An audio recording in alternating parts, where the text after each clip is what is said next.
الحمد لله رب العالمين الصلاة والسلام على خاتم النبيين وعلى آله وصحبه أجمعين أما بعد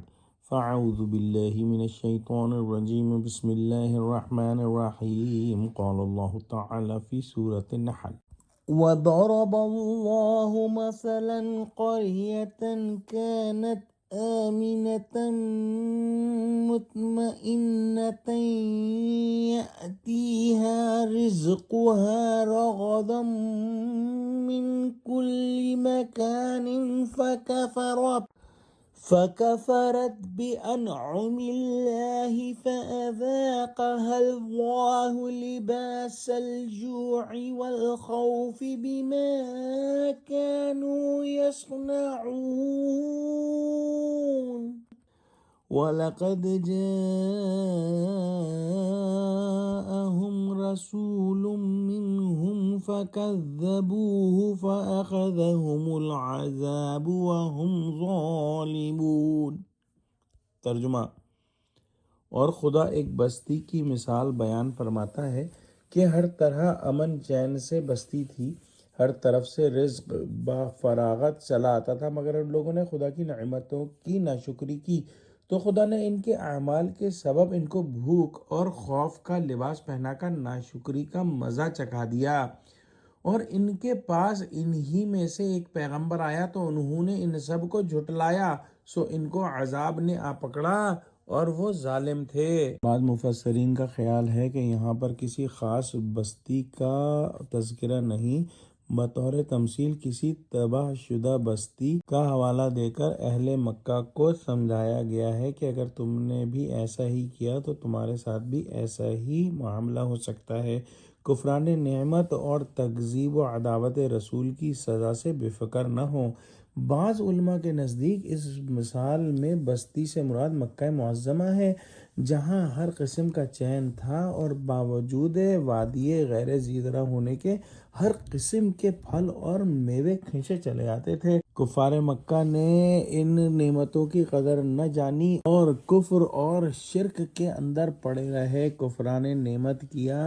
اور سب سے بڑی کفران نعمت تو یہ تھی کہ حضور صلی اللہ علیہ وآلہ وسلم کے آنے پر ان کو جھٹلا دیا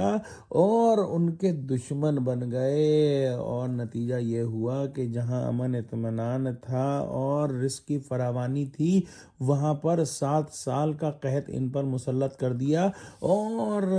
حالت یہ ہو گئی کہ کتے اور مردار تک کھانے کی نوبت آ گئی۔ پھر بدر کے موقع میں غازیان اسلام کے ہاتھوں اللہ سبحانہ وتعالی کا عذاب ان پر ٹوٹ پڑا۔ ادھر تو یہ ہوا، دوسری طرف جو لوگ ان ظالموں کے جور و ستم سے تنگ آ کر گھر بار چھوڑ کر بھاگے تھے، ان کو اللہ سبحانہ وتعالی نے بہتر ٹھکانہ دیا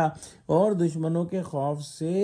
اطمینان بخشا، روزی کے دروازے کھول دیے، زبردست دشمنوں پر فتح عنایت کی اور ان کو جو ہے متقیوں کا امام اور دنیا میں بادشاہت اور نصرت عطا فرمائی۔ شاید یہی وجہ ہے کہ اگلی آیت کے اندر مسلمانوں کو خطاب فرمایا کہ تم اس قسم کی حرکات سے بچتے رہنا جن کی بدولت مکے والوں پر مصیبت ٹوٹی، واللہ عالم۔ اور یہاں یہ سمجھنا ضروری ہے کہ اللہ کی بڑی نعمتوں کے اندر جو ہے رزق کی فراوانی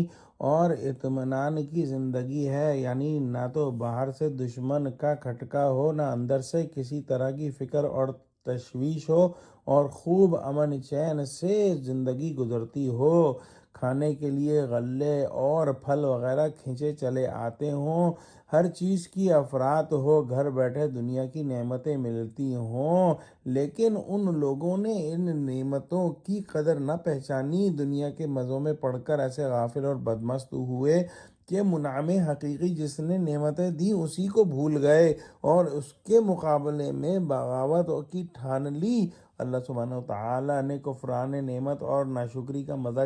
چکھایا اور اس کی جگہ ان کو